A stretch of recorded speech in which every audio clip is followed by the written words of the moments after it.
අලුත් වීඩියෝ එකකින් ඔයාලා හම්බ වෙනවා. ඉතින් දුවේ පුතේ අද අපි කතා කරන්න බලාපොරොත්තු වෙන්නේ 2022 වර්ෂයේ උසස් පෙළ විභාගයේ ආපු මුදල් ප්‍රවාහ ප්‍රකාශන සම්බන්ධ ගැටලුව. මීට කලින් අපි 2025, 2024, 2023 ප්‍රශ්න සාකච්ඡා කළා. ඉතින් අපි බලමු 2022 මොන වගේ ප්‍රශ්නයක්ද අපිට ඇවිල්ලා තියෙන්නේ. ඔයාලා පේපර් පොත තියෙනවා නම් පේපර් පොත එහෙම නැත්නම් 2022 අවුරුද්දේ පේපර් එක අරගෙන මාත් එක්ක වැඩේ කරගෙන යන්න. මාත් එක්ක ගාන හදමු. හරිද? හරි. ඉතින් දුවේ පුතේ බලන්න මේ ගාන ගත්තට පස්සේ මේකේ සීමිත ලහිරු පොදු සමාගම කියන සමාගමකට අයිති මුදල් ප්‍රවාහයක් තමයි අපිට හදන්න තියෙන්නේ.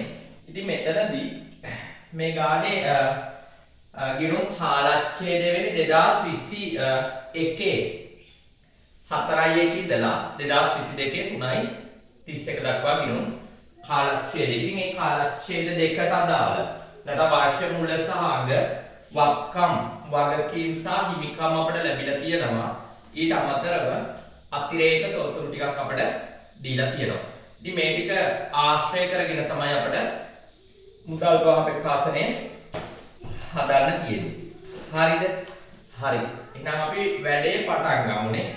ඉතින් එතනදී මුදල් ප්‍රවාහ ප්‍රකාශනය මම රූල් කරගෙන තියෙනවා. ඒ වගේම තමයි ඊට අවශ්‍ය ගිණුම් අපිට ගිණුම් ටිකක් අවශ්‍ය වෙන මෙතනදී ඒ ගිණුම් ටික මම රූල් කරගෙන තියෙනවා. ඒ වගේම තමයි පුතේ මේ ගානේදී මෙන්න මේකේ විශේෂත්වයක් තියෙනවා. මෙතනදී අපිට කියලා නැහැ මේ ගාන හදන්න ඕන අපි මෙහෙයුම් ක්‍රියාකාරකම් වක්‍ර ක්‍රමයටද ඍජු ක්‍රමයටද කියලා. මොකද අපි මීට කලින් හදපු හැම ගානකම මෙහෙයුම් ක්‍රියාකාරකම් අපි හදන්න ඕන වක්‍ර ක්‍රමයටද ඍජු ක්‍රමයටද කියලා තිබුණා නේ. හැබැයි මේක එහෙම කියලා නැහැ. මේක කියලා දිනවා LKS 7 මුදල් ප්‍රවාහ ප්‍රකාශනය ප්‍රමිතියට අනුව 2022 331 දිනෙන් අවසන් වාර්ෂික සඳහා සීමිත ලහිරු පොදු සමාගමේ මුදල් ප්‍රවාහ ප්‍රකාශනය පිළියෙල කරන්න කියලා. ඉතින් දුවේ පුතේ මුදල් ප්‍රවාහ ප්‍රකාශනය හදන ක්‍රම දෙකක් තියෙනවා. මෙහෙයුම් ක්‍රියාකාරකම් වක්‍ර ක්‍රමය සහ ඍජු ක්‍රමය. ඉතින් වක්‍ර ක්‍රමයට හදන්න නම් අපිට තොරතුරු තියෙන්න ඕන බදු පෙරලාභයම අරගන්න. හරි. එතකොට බදු පෙරලාභයම අරගන්න තරම් ප්‍රමාණවත් තොරතුරක් නැත්නම් පුතේ අපිට යන්න වෙනවා ඍජු ක්‍රමයට මේක හදන්න. ඉතින් මේ ගාන බැලුවට පස්සේ අපිට පේනවා මේකේ අපිට දීලා තියෙන තොරතුරු වලින් බදු පෙරලාභයක් ගන්න අපිට අවශ්‍ය තොරතුරු නැහැ. හැබැයි මේක බැලුවම අපිට තේරෙනවා ඍජු ක්‍රමයට ගියොත් මේ ගාන කොට දා ගන්න පුළුවන් නේ. එහෙනම් අන්න ඒ වගේ වෙලාවක පුතේ ඔයාලා මේ ක්‍රම දෙක පොඩ්ඩක් බලලා මේ ක්‍රම දෙකෙන් ඔයාලට වැඩිම තොරතුරු නැත්නම් ගාන නිමා කර ගන්න පුළුවන් තොරතුරු තියෙන ක්‍රමයට තමයි මුදල් ප්‍රවාහ ප්‍රකාශනය හදන්න වෙන්නේ. හරිනේ? හරි. එහෙනම් මම ගිණුම් ටික රූල් කරගෙන තියනවා. ගිණුම් වල අවශ්‍ය ශේෂ ටික අපි මුලින්ම සටහන් කරගෙන ඉමු. මුලින්ම දේපල පිළිවෙත උපකරණ ධාරණගේ තමයි අපිට දීලා තියෙන්නේ වාර්ෂික මුල සහ අග. වාර්ෂික මුල තියෙනවා 2,45,000. මේක දහස් වලින් යන්නේ. 2,45,000. 2,45,000. මේ 2,45,000 කියලා කියන්නේ පුතේ බිංදු 3ක් නැත්නම් දහස් වගේ අඩු වුණාට පස්සේ වාර්ෂික අග 2,75,000යි. වාර්ෂික අග 2,75,000යි. මේ ශේෂ ටික සටහන් කරගනිද්දිත් ඔයාලා පරිස්සම් වෙන්න ඕන. මොකද මේ අග මුල ශේෂ මාර්ගෝකින් ඒ කියන්නේ අග ශේෂයේ මුලට ඇවිල්ලා මුල ශේෂය අගට ආව ගාන වර්ධින. හරි. ඊට පස්සේ මුදල් හා මුදල් සමාන දැන් කියන එක අපිට අවශ්‍ය වෙන මෙන්න මෙතනදී ඕන ඒකත් අපි සටහන් කරලා තියාගමු. 4යි 1 මුදල් හා මුදල් සමාන දැන් 1500ක් තියෙනවා. ඒ වගේම තමයි අවසාන ශේෂය විතර අපිට එන්න ඕන 8050ක් නේ. ඒ කියන්නේ 3.31 මුදල් හා මුදල් සමාන දැන් 8050ක් තියෙනවා. ඉතින් අපි මේ ඔක්කොම ටික හැදුවට පස්සේ අවසානයේ මේක හරියට ගැලපිලා ඉන්න ඕන මේ විදිහට. හරි ඒක සටහන් කරගත්තා. ප්‍රකාශිත ප්‍රාග්ධනයේ සාමාන්‍ය කොටස්. සාමාන්‍ය කොටස් ප්‍රකාශිත ප්‍රාග්ධනය. වාර්ෂික මුල ලක්ෂ 2යි. වාර්ෂික මුල ලක්ෂ 2යි. මේ දහස් වලින් මම බිඳු තුනක් අඩු කරලා කියන්නේ වාර්ෂිකාංග 2,85,000යි. 2,85,000යි. හරි. හරි. ඊට පස්සේ ප්‍රත්‍යාගණන සංචිතය ඉඩම් හා ගොඩනැගිලි සම්බන්ධ ප්‍රත්‍යාගණන සංචිතය වාර්ෂික මුල 8,000යි. වාර්ෂික මුල 8,000යි. වාර්ෂික අගවිද්‍යුත් එක 13,500ක් වෙලා තියෙනවා. 13,500ක් වෙලා තියෙනවා. දිගු කාලීන බැංකු ණය වාර්ෂික මුල දිගු කාලීන බැංකු ණය වාර්ෂික මුල 1,25,000යි. 1,25,000යි. එක වාර්ෂික අගට වෙනකොට 1,25,000 දක්වා වැඩි වෙලා තියෙනවා.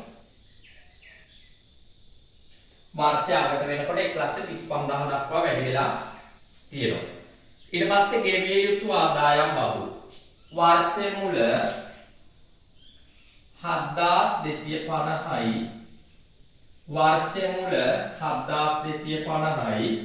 වාර්ෂික අග 6,500යි. වාර්ෂික අග 6,500යි.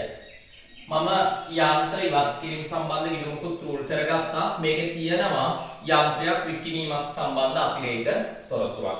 ඒක නිසා. හරි. හරි. එහෙනම් අපි බලමු අතිරේක තොරතුරු දීලා තියෙනවා 8ක්.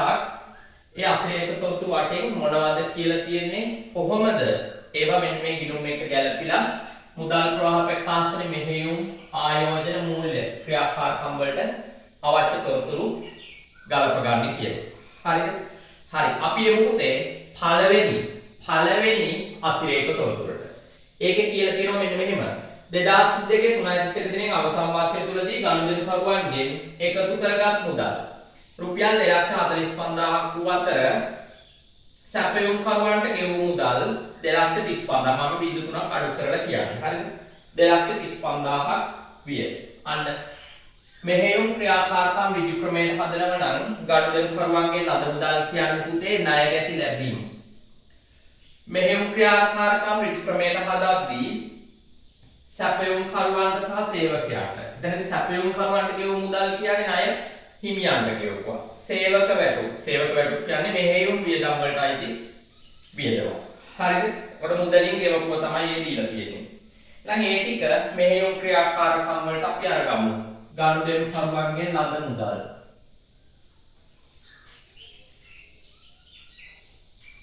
ගනුදෙනුකරුවන්ගෙන් ලද මුදල්.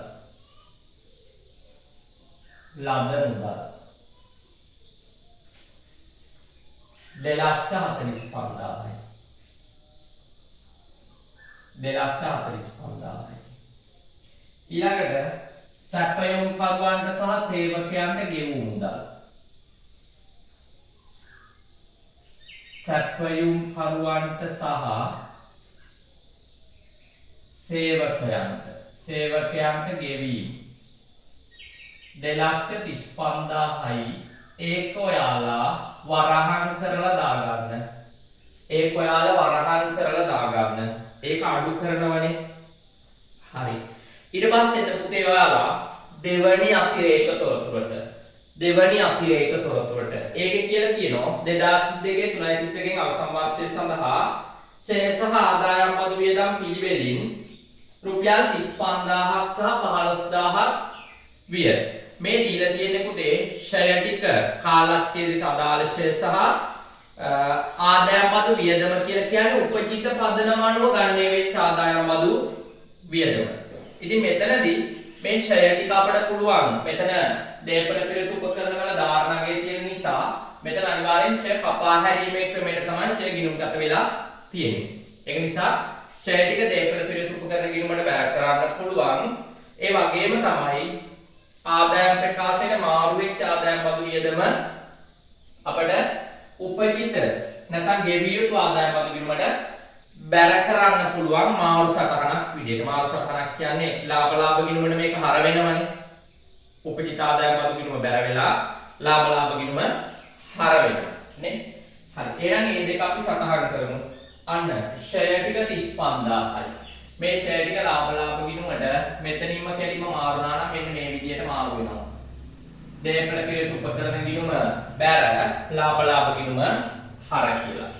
හරි. ඒක සටහන් කළා. ඊට පස්සේ ආදායම් බදු වියදම. ආදායම් බදු වියදම. ඒකත් මේ විදිහට මේ මාරු වෙන්නේ 15000යි. අන්න පුතේ මෙතන දැම්ම මුකුත් කරන්න යන්න එපා. හැබැයි මෙන්න ගෙවිය යුතු ආදායම් බදු වලින් අපිට තුලණය කරගන්න පුළුවන්. ගෙවිය යුතු ආදායම් බදු වලට මීට වඩා ආයෙ වෙන ගැළපීමක් නැති නිසා. හරිද? හරි ඒක තුලණය කළොත් අපිට හර පැත්තෙන් එනවා මුදලින් ගෙවපු ආදායම් බද්ද. මුදලින් ගෙවපු ආදායම් බද්ද. මුදල් පොත බැල වෙලා ගෙවිය යුතු ආදායම් බදු වලින්මඩ හර වෙන්නේ ඒ අගේ තමයි. හරි මේක තුලණය කරලා බලමු අපි. 250යි 12න් 2යි මෙතනත් 2යි 22250යි එකතුව 22250න් අඩු කරන්න ඔයාලා 6500යි. එහෙම එනවා මෙතන 7යි මෙතන 5යි මෙතන 1යි 15750. ඔය ආවේ පුතේ මුදලින් ගෙවපු ආදායම් බද්ද. ඒක සටහන් කරගන්න ගෙවූ ආදායම් බදු. ගෙවූ ආදායම් බදු. ගෙවූ ආදායම් බදු 15750යි එක වරහන් කරගන්න. ඒක වරහන් කරගන්න 15750. හරි. එතනින් දෙවැනි ගැළපීම අවසන් වෙනවා පුතේ. අපි යමු තුන්වෙනි එකට. තුන්වෙනි එකේ කියලා තියෙනවා 2022 3.31 දිනෙන් අවසන් වර්ෂ තුලදී සමාගම විසින් 35000ක බැංකු ණය වාරිකයක් ගෙවූ අතර එය තුල 8500ක පොලියක් අඩංගු විය. තවද නව ණය මුදලක් 22 3.31 දින ලබා ගන්නා ලදී. ඉතින් මේ කොටස් ටික සියල්ලම බැංකු ණය සහ පොලියට අදාළයි. අපි බලමු කොහොමද මේ ගැළපීම අපි කරගන්නේ කියලා. ඉතින් පොලිය සම්බන්ධ උපචිත ගැළපීමක් නම් අපිට මෙතන දීලා නැහැ. අපි බලමු ණය වාරිකය. ණය වාරිකය තියෙනවා 35000. 35000. මේක කෑලි දෙකකට කඩා ගන්න වෙනවා. එකක් මොකක්ද? පොලිය අනිත් එක ණය කොටස. පොලිය සහ ණය කොටස. පොලිය දීලා තියෙනවා අපට කොච්චරද? 8500යි. පොලිය දීලා තියෙනවා 8500යි. එහෙනම් 35000න් 8500ක් අඩු කළොත් අපට අරගන්න පුළුවන් ණය කොටස. මෙතන 500යි 14න් 8ක් 6යි මෙතන 2යි. කීයක් එනවද? 26500ක් එනවා. 26500ක් වෙනවා ණය කොටස. හරිද? හරි. එහෙනම් පුතේ අන්න අපට මේ දෙක සටහන් කර ගන්න පුළුවන්. මේක මුදලින් ගෙවපු පොලිය. මේක මුදලින් ගෙවපු පොලිය. එහෙනම් මෙතන අරගන්න පුළුවන් ගෙවූ පොලිය. ගෙවූ පොලිය කියලා අරගන්න පුළුවන් කීයද? 8500ක්. ගෙවූ පොලිය 8500යි. මුදලින් ගෙවපු පොලිය. බැංකු ණය ගෙවීම අපි සටහන් කරන්නේ පොලිය හැර ණය කොටස. සටහන් කරන්නේ මූල්‍ය ක්‍රියාකාරකම් වල. ණය ගෙවීම. බැංකු ණය ගෙවීම. බැංකු ණය ගෙවීම. බැංකු ණය ගෙවීම 26500යි. බැංකු ණය ගෙවීම 26500. දැන් මේ 8500 අපි එක සැරේම මෙතෙන්ට ගත්තේ පුතේ. මෙතනදී මේ පොලිය සම්බන්ධ උපජිත ගැළපීමක් අපිට නැහැ. ඒක නිසා. එහෙම නැත්නම් වර්ෂ අගමුළු උපජිත තිබ්බනම් ඒවත් කලකලා මුදලින් හරියටම ගෙවපු ටික විතරයි අපි මෙතෙන්ට ගන්න. හරිද? මෙතනදී කාලච්ඡේදයට අදාළ මුළු ප්‍රමාණයම මුදලින් ගෙවලා තියෙනවා. එතකොට අඩුත් නැහැ වැඩිත් නැහැ. එතකොට එන ආදායම් ප්‍රකාශනයට යන ප්‍රමාණයම තමයි මුදල් ගිණුමට ගිහිල්ලා තියෙන්නේ. හරිද? හරි. එහෙනම් අන්න මුදලින් ගෙවපු ණය වාරිකය බැංකු ණය ගිණුමට හර කරන්න ඕන මුදල් කියලා. බැංකු ණය ගිණුමට හර කරන්න ඕන මුදල් කියලා 26500ක්. 26500ක්. අන්න මේකේ පුතේ අපිට කියලා තියෙනවා මේ වර්ෂය තුල නැත්නම් 22/3/31 නව බැංකු ණය මුදල අරගෙන තියෙනවා කියලා. නේ? නව බැංකු ණයක් අරගෙන තියෙනවා. එහෙනම් මේ අරගත්තු ටික තමයි මේ පෙන්නන පැත්තේ බැර පැත්තේ වෙනසින්. අපි බැංකු ණයක් ගත්තොත් ඒක ගිණුම්ගත වෙන්නේ කොහොමද? ඒක ගිණුම්ගත වෙන්නේ මුදල් ගිණුම හර බැංකු ණය ගිණුම බැර කියලානේ. එහෙනම් මුදල් ගිණුම හර වෙච්ච බැංකු ණය ටික හොයාගන්න පුළුවන් බැංකු ණය ගිණුමේ බැර පැත්තේ වෙනසෙන්. අපි බලමු බැංකු ණය ගිණුමේ වෙනස. අන්න මෙතන 500යි 1යි 6යි 1යි 1,61,500යි එකතුව 1,61,500න් ඔයාලා අඩු කරන්න 1,25,000ක්. අන 500යි 1 වලින් 5ක් 6යි 5න් 2ක් 3. එනවා කීයක්ද? 36,500ක්. 36,500ක්. අන්න කාලච්ඡේදයේ තුලදී අරගත්තු බැංකු ණය. කාලච්ඡේදයේ තුලදී අරගත්තු බැංකු ණය එනවා කීයක්ද? 36,500ක්. ඒක මූල ක්‍රියාකාරකම් වලට ගන්න බැංකු ණය ගැනීම නැත්නම් බැංකු ණය ලැබීම. බැංකු ණය ලැබීම 36,500යි. 36,500යි. අනේ ඒක ධනාගයක් ලැබීමක් නිසා. හරිද? ඔන්න එතකොට බැංකු ණය සහ පොලියට අදාළ ගැළපීම අවසන් වෙනවා පුතේ මේ විදියට. ඊට පස්සේ හතරවෙනි ගැළපීමට අපි පොඩ්ඩක් ගිහිල්ලා බලමු. හතරවෙනි එක 2002 3:31 දී ඉඩම් සහ ගොඩනැගිලි දෙවනවත් ප්‍රත්‍යාගණනය කිරීමෙන් ඇති වූ අතිරික්ත ප්‍රත්‍යාගන්න සංචිතයේ වැඩිවීම මගින් නිරූපණය කරනු ලබයි. එතකොට පුතේ ප්‍රත්‍යාගණන සංචිතයක් එහෙම නැත්නම් ප්‍රත්‍යාගණන ලාභයක් ඇති වුණොත් ඒක අපි ගිණුම්ගත කරන්නේ කොහොමද? අපි ගිණුම්ගත කරනවා කලින් මේකේ අලාභයක් එහෙම නැත්නම් අපිට ඒක සාමාන්‍ය විදිහට ගිණුම්ගත කරනවා නම් ගිණුම්ගත කරන්න පුළුවන් අදාළවත්කම් ගිණුම හර ප්‍රත්‍යාගණන සංචිත ගිණුම බැල. හැබැයි ඕක කලින් අලාභයක් එහෙම වෙලා තිබ්බනම් ඒවත්කම ප්‍රත්‍යාගණනයක් සිද්ධ කරලා. එතකොට අන්න ඒ වගේ අවස්ථාවක දෙවන වර ප්‍රත්‍යාගණනයේ ලාභයක් ලැබෙද්දී අපිට අර පළවෙනි සැරේ අලාභයක් හිලව් කරගෙන තමයි යන්න වෙන්නේ. හරිද? ඉතින් මම මේ අවස්ථා ප්‍රත්‍යාගණන අවස්ථා හතරක් වලට කියලා දීලා ඇති. හරිද?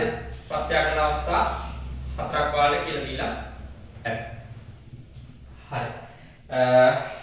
අපි බලමු එතනදී අපි මොකද කරන්නේ කියලා හතරවෙනි ගැළපීමේදී. හරි. එතන කියලා තියෙනවා ප්‍රත්‍යාගණන සංචිතය මගින් නිරූපණය කරන්නේ දෙවන වර ප්‍රත්‍යාගණන ලැබිච්ච ප්‍රත්‍යාගණන අතිරික්තය කියලා. හරි. අපි සංචිතය තුලනය කරලා බලමු. අන්න සංචිතය තුලනය කළොත් එහෙම නැත්නම් බැර පැත්තේ අපට එනවා 5500ක වෙනසක්. මේක ප්‍රත්‍යාගණන ලාභය වෙන්න ඕන. හරිද? මේක තමයි ප්‍රත්‍යාගණන ලාභය. එතකොට දේපල පිළිවෙත උපකරණ හර වෙලා තමයි ප්‍රත්‍යාගණන සංචිතයට මේක බැර වෙන්නේ. එහෙනම් අන්න ප්‍රත්‍යාගණන සංචිත කියලා ඒක දේපල පිළිවෙත උපකරණ ගිණුමට හර කරන්න 5500. ප්‍රත්‍යාගණන සංචිත කියලා දේපල පිළිවෙත උපකරණ ගිණුමට ඒක හර කරන්න. හරිද? එතකොට ඒ ගැළපීම එතනින් අවසන් වෙනවා. පස්වෙනි එකට අපි 2002 3:31 දින යන්ත්‍රයක් විකිණීමෙන් ඇති වූ අලාභය 2500ක් විය. මෙම යන්ත්‍රය 2024 දින රුපියල් 20000කට මිලදී ගත් අතර එය සරල මාර්ග ක්‍රමයට වාර්ෂිකව 10%ක් ෂෙයා කරන ලදී. හරිද? මේක රුපියල් 20000කට ගත්තු එකක්. රුපියල් 20000කට අරන් තියෙන්නේ කවදද මේක? 2024 24 එතකොට 21 3:31 වෙනකොට 24 ඉඳලා 21 3:31 වෙනකොට මේකට අවුරුද්දක් අවසන් වෙලා තියෙනවා. ඒ වගේම තමයි 21/4 ඉඳලා 22/3 වෙනකොට තවත් අවුරුද්දක් අවසන් වෙලා තියෙනවා. ඒ අනුව මුළු වර්ෂ ප්‍රමාණය කොච්චරද? වර්ෂ දෙකක් මේක ව්‍යාපාරය තුලේ තිබිලා තියෙනවා. එහෙනම් ඒ වර්ෂ දෙක තුල මේකට අදාළව 10%ක ප්‍රතිශතයකින් ෂය වුණා නම් සමුචිත ෂේනම කොච්චරද? 4000. සමුචිත ෂේනම 4000. ඉතින් දුවේ පුතේ මෙන්න මෙතනදී අපි අපේ අවධානය යොමු කරන්න ඕන විශේෂ කාරණයක් තියෙනවා. මෙතන අපිට දීලා තියෙන්නේ දීපල පිළියෙත උපකරණවල ධාරණගය. ඒක නිසා දීපල පිළියෙත උපකරණ ගිණුමට අපි බැර කරන්න ඕනේ. එහෙම නැත්නම් දීපල පිළියෙත උපකරණ ගිණුමෙන් අයින් කරන්න ඕනත් මේ වක්කමේ මොනවාගේද? ධාරණ අගය. එහෙනම් අන්න මේ වක්කමේ ධාරණ අගය අපට අරගන්න පුළුවන් කොහමද? මේ වක්කමේ ධාරණ අගය අපට අරගන්න පුළුවන් වක්කමේ පිරිවැයෙන් අඩු කරනවා සමුචිත ෂේත්‍රික. වක්කමේ පිරිවැයෙන් අඩු කරනවා සමුචිත ෂේත්‍රික. අන්න එතකොට අපට එනවා කීයක්ද? 16000. එහෙනම් අන්න ඒක අපි ඉවත් කරමු. දීපල පිළියෙත උපකරණ ගිණුම බැර කරන්න යාන්ත්‍ර ඉවත් කිරීම කියලා 16000ක් ඒක හර කරන්න ඉවත් කිරීමේ ගිණුම දීපල පිළියෙත උපකරණ කියලා 16000. ඒක ඔන්න වරහන් ඇතුලේ යාන්ත්‍ර කියලා ලියාගන්න. හරි. යාන්ත්‍රයක් මේ අපි ඉවත් කරන්නේ. ඒක නිසා. හරි. ඔන්න අපි ධාරණගය හොයාගත්තා. ඒක සටහන් කළා. දැන් මෙතනදී ගැටලුවක් කරගන්න එපා ඔයාලා. දැන් අර සාමාන්‍ය දීපල පිළියෙත උපකරණයක් ඉවත් කරද්දී ෂය වෙන් කිරීමේ ගිණුම හර කරලා ඒ ෂය ටික නේද අපි බැර කරන් ඉවත් කිරීමේ ගිණුමට. දැන් මෙතනදී එහෙම අවශ්‍ය වෙන්නේ නැහැ. කෙලින්ම අපි ධාරණගයනේ ගත්තේ. ධාරණගය ගන්නකොට ෂය ටික අයින් වෙලා තියෙනවා. අර අතරදී කරන්නේ පිරිවැයනේ මෙතෙන් හර වෙන්නේ. පිරිවැය මෙතනට හර වුණාම සමුචිත ෂය ටික මේ පැත්තට බැර වුණාම සුද්ධාගයේ විදිහට කොහොමද මේ පැත්තේ ධාරණගය හැදෙනවා. මෙතනදී ධාරණගය හදලම තමයි අපි මේකට දාලා තියෙන්නේ. හරිද? හරි. ඊට පස්සේ ඒක එතනින් අවසන් වෙනවා. ඒකේ ලාභයක් තියෙනවා. ලාභය අපි සටහන් කරලා ලාභයක් නෙවෙයි අලාභයක් නේ. අලාභය කොහෙද සටහන් වෙන්නේ? ලාභ ගිණුමට හරණය වෙන්නේ නේ. ලාභ ගිණුමට හර වෙනවා නම් ඉවත් කිරීමේ ගිණුමේ තියෙනවා මොන පැත්තේද? බැර පැත්තේ. අන්න 2500යි. 2500. අන්න ඉවත් කිරීමේ ගිණුමේ දැන් බැර පැත්තේ එනවා වෙනසක්. ඒ වෙනස වෙන්න ඕන මොකද්ද? මේ වක්කම ඉවත් කිරීමේ ලද මුදල. මේ වක්කම ඉවත් කිරීමේ ලද මුදල. හරිද? නම් මුදල කීයද? 13500යි. වෙනස 13500යි නේ. හරි. ඒක ආයෝජන වලට දාගන්න යන්ත්‍ර විකිණීමෙන් ලද මුදල. යන්ත්‍ර විකිණීමෙන් ලද මුදල. යන්ත්‍ර විකිණීමෙන් ලද මුදල 13500යි. යන්ත්‍ර විකිණීමෙන් ලද මුදල 13500යි. එතකොට අන්න ප්‍රත්‍යග්‍රහණ සංකීර්ණය අවසාන වෙනවා. ඊට පස්සේ 6 වෙනි ගැලපීමක දෙය කියලා දෙනවා 22/3 තියෙන සමාගම විසින් මෝටර රථයක් අත්පිට මුදලට කියලා දී ගන්නා ලබි. එහෙනම් ඒක අපිට බලා ගන්න වෙන්නේ දීපල පිළියෙත උපකරණ ගිණුම තුලනය කරලා. එහෙනම් අපි ඒක තුලනය කරලා බලමු. මෙතන 51යි 2යි 75ට 51ක් දැම්මොත් 6යි 12න් 2යි 3යි එකතුව 3යි 26ක් එනවා බැර පැත්ත. අනිවාර්යෙන් අලුතෙන් වක්කමක් ගත්තා නම් හර පැත්තේ තමයි වෙනස තියෙන්න ඕන. ඒතර මේ පැත්තේ වෙනසක් ඇති. අපි බලමු. 3යි 26න් අඩු කරන්න 250500ක්. 250500ක්. අන 500යි 5යි මෙතන 11න් 5ක් 6යි 65000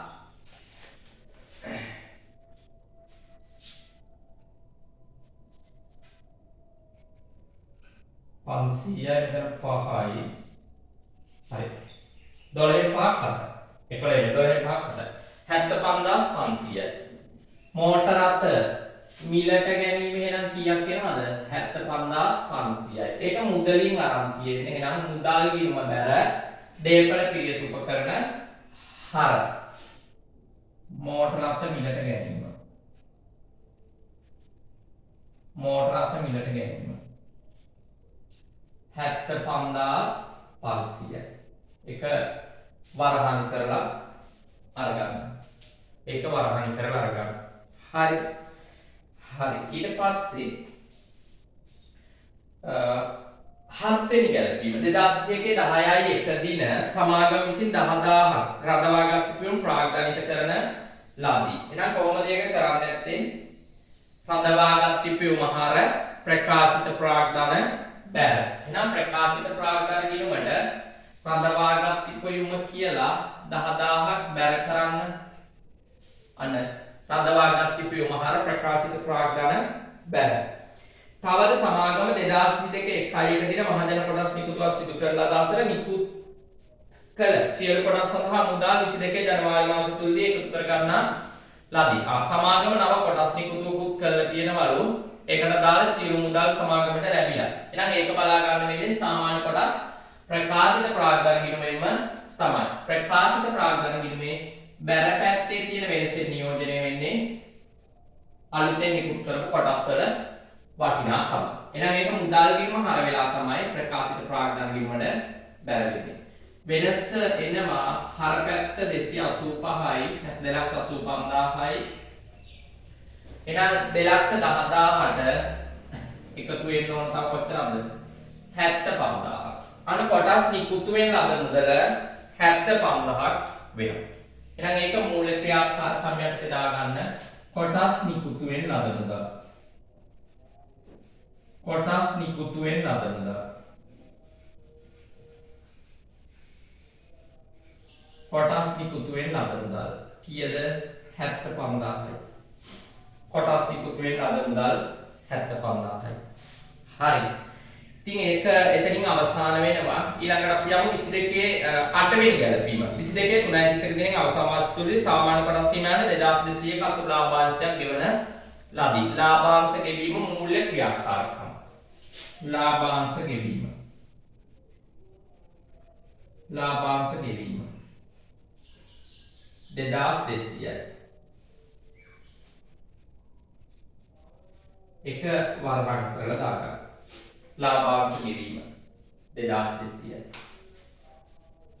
ආදායම් බත් අපිට මෙතන ලියා ගන්න බැරි වුණානේ. මුදලින් ගෙවපු ආදායම් බත් 15750ක් නේ අපට ආවේ. 15750. හරි. එතකොට අන්න පුතේ අතිරේක තොරතුරු ටික අවසාන වෙනවා මේ විදියට. මේ අපි එකින් එක ගිණුම් වලට ගිහලා බලමු. දේපල පිළිතුරු උපකරණ ගැටලුවක් නැහැ. හරි. සාමාන්‍ය කොටස් ප්‍රකාශිත ප්‍රාග්ධනයේ අවුලක් නැහැ. ප්‍රත්‍යාගන සංකේතය හරි. ඒක කියවිලා ගියා. මෙතන 13500යි. මෙතන 13500යි. ඒක ගැටලුවක්. ගෙවිය යුතු ආදායම් බදු වලට ගියා. මුදලින් ගෙවපු ආදායම් බදු හොයාගත්ත එක අපි මෙතනට ගත්තා. ප්‍රශ්නයක් නැහැ. ඊට පස්සේ බැංකු ණය ගිණුමට ගියා. බැංකු ණය ගිණුමේ අපිට පොඩි ගැලපීමක් තිබුණා. බැංකු ණය කොටස පොඩි වෙන් කර ගැනීම සම්බන්ධ ඒකේ ප්‍රශ්නයක් නැහැ. අන්න අපි එතනින් හොයාගත්තා අලුතෙන් ලැබුණු බැංකු ණය. එහෙම නැත්නම් අලුතෙන් ගත්ත බැංකු ණය හොයාගත්තා. ඒ වගේම තමයි මුදලින් ගෙවපු බැංකු ණය කොටස හොයලා ඒක මූල ක්‍රියාකාරකම් වල අඩුවීමක් විදියට පෙන්වුම් කළා. ඊට පස්සේ යම් ටිකක් කිරීමේ ගිණුම තුලින් අපි හොයාගත්තා ඉවත් කිරීමෙන් ලද මුදල. එතනදී අපිට යම්ත්‍රේ ධාරණකය හොයා ගන්න උනා. ඒකට හේතුව තමයි මෙතන ඉවත් කිරීමේදී අපිට දේපල පිළිතුරු උපකරණ ගිණුමට බැර කරන්න වෙන්නේ ධාරණකය. ඒකට හේතුව දේපල පිළිතුරු උපකරණ වල අගමන ශේෂ විදියට තියෙන්නේ ධාරණකයන් නිසා. ඉතින් ඔන්න ඔය විදියට ඒ කොටස් ටික අවසන් වෙනවා. දැන් අපිට එකතු කරලා අඩු කරලා අවශ්‍ය ඉතුරු කොටස් ටික මේකට ගැලපීම් කරගන්න තියෙනවා. ඉතින් එහෙනම් අන්න මෙතන මුලින්ම බලමු මෙහෙයුම් කටයුතු වලින් ලද මුදලක් තමයි එන්නේ. මෙහෙයුම් කටයුතු වලින් ලද මුදල.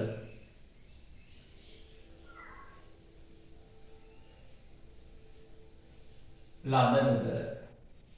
ධනාංගයක් එන්න කීයකද? 10000ක. 245යි 235යි අතර වෙනස. දාන 10000ක්.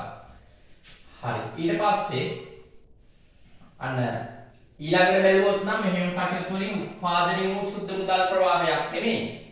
මෙහෙම කටයුතු වෙනුවෙන් වැය වූ සුද්ධ මුදල් ප්‍රවාහයක් තමයි එන්නේ. මෙහෙයුම් වෙනුවෙන් වැය වූ සුද්ධ මුදල් ප්‍රවාහය කීයක් වෙනවද? ධන 10000යි ඍණ 24250යි. එහෙනම් එන්නේ කීයද? 14250යි. ධන 10000යි 24250යි අතර වෙනස ඍණ 14250යි. අන්න මෙහෙයුම් වෙනුවෙන් වැය වූ සුද්ධ මුදල් ප්‍රවාහය. හරි. ඊට පස්සේ එන්න ආයෝජන වලට. ආයෝජන වලත් ඍණ. ආයෝජන කටයුතු වෙනුවෙන්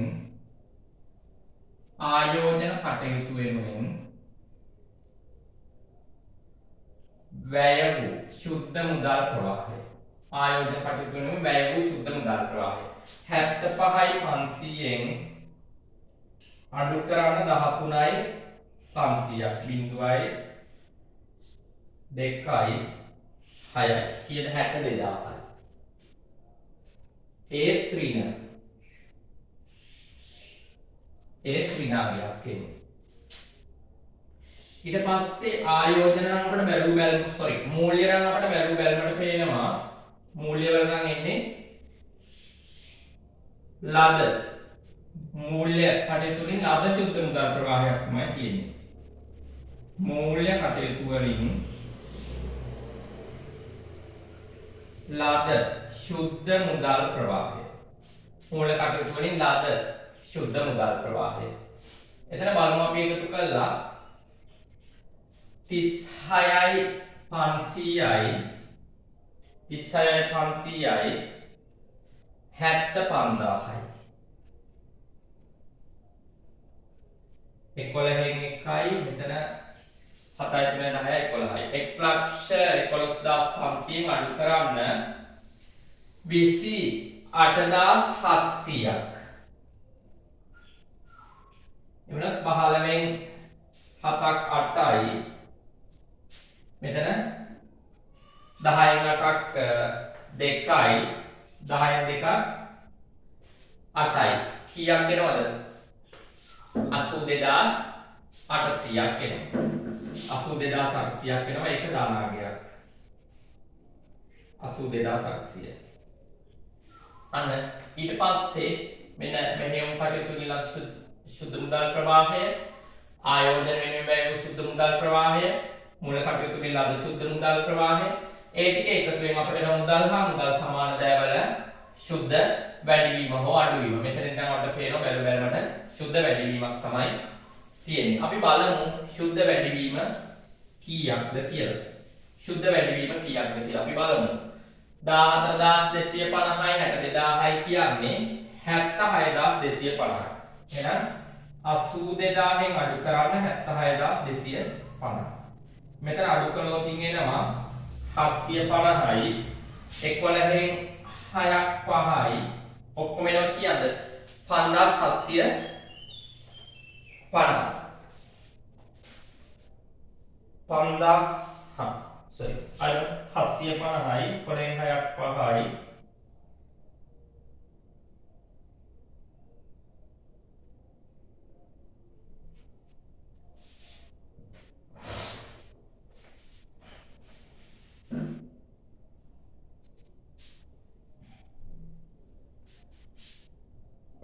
හැත්තහයදාස් දෙසිය පණහයි 82,700යි 82,800යි 76,250 76,250. හරි මෙතන 50ක්. මෙතන 7න් 2ක් 5යි. හරි 12න් 6ක් 6යි. 6,550. 6,550. මුදල් හා මුදල් සමාන දෑවල සුද්ධ වැඩිවීම 6,550. හරි බලන්න 6,550ට 1,500 එකතු වුණාම 8,050ක් ලැබෙන්න ඕන. 6,550ට 4යි 1 මුදල් හා මුදල් සමානද 1500 එකතු වුණාම 6550 1500 මෙතන 50යි 0යි 6යි 1යි 7යි අර 1යි 8 හරිනේ 8050 එහෙනම් 331 මුදල් හා මුදල් සමානද 8050 ඔන්න ඉතින් දුවේ පුතේ ඔන්න මේ විදියට අපි 2022 උසස් පෙළ විභාගයේ ආපු මුදල් ප්‍රවාහ ප්‍රකාශන සම්බන්ධ ගැටලුව අවසන් කරනවා. ඉතින් මේ වෙනකොට අපි ගොඩක් මුදල් ප්‍රවාහ සම්බන්ධ ගැටලු සාකච්ඡා කරලා තියෙනවා. මුදල් ප්‍රවාහ පමණක් නෙමෙයි ඉදිරියට මුදල් ප්‍රවාහ අවසන් වීමත් සමග මම සාකච්ඡා කරන්න ආරම්භ කරනවා සමාගම. එතකොට අපි සාමාන්‍ය 2025 ආසන්න වර්ෂයෙන් ආරම්භ කරලා ආසන්න අවුරුදු 10ක වත් මුදල් ප්‍රවාහ ප්‍රකාශන අපි සාකච්ඡා කරන්න බලාපොරොත්තු වෙනවා. මුදල් ප්‍රවාහ ප්‍රකාශන මෙන්න සමාගම. මුදල් ප්‍රවාහ ප්‍රකාශන කොහොමද දැන් අවසන් වෙන්නේ කියන්නේ සමාගම. විශේෂයෙන් සමාගම. ඉතින් මේකේ මොනවා හරි ඔයාලට ප්‍රශ්න ගැටලු තිබුණා නම් මේක නැවත වාරයක් වීඩියෝ එක බලලා ඒවා निराකරණය කරගන්න. ඒ වගේම තමයි මම ආදරයෙන් ඉල්ලනවා දුවිත් ඔයාලගෙන් මේ YouTube channel එක subscribe කරන්න කරලා ඔයාලගේ යාළුවන්ටත් මේ වීඩියෝ යවලා එයාලගේ දැනුම වර්ධනය වෙන්න ඔයාලා අවස්ථාව ලබා දෙන්න තියෙනවත් එක්ක මම සමුගන්නවා මේ වීඩියෝ එකෙන් අපි අලුත් වීඩියෝ එකකින් හම්බෙමු සියලු දෙනාට සුබ මොහොතක් ප්‍රාර්ථනා කරමි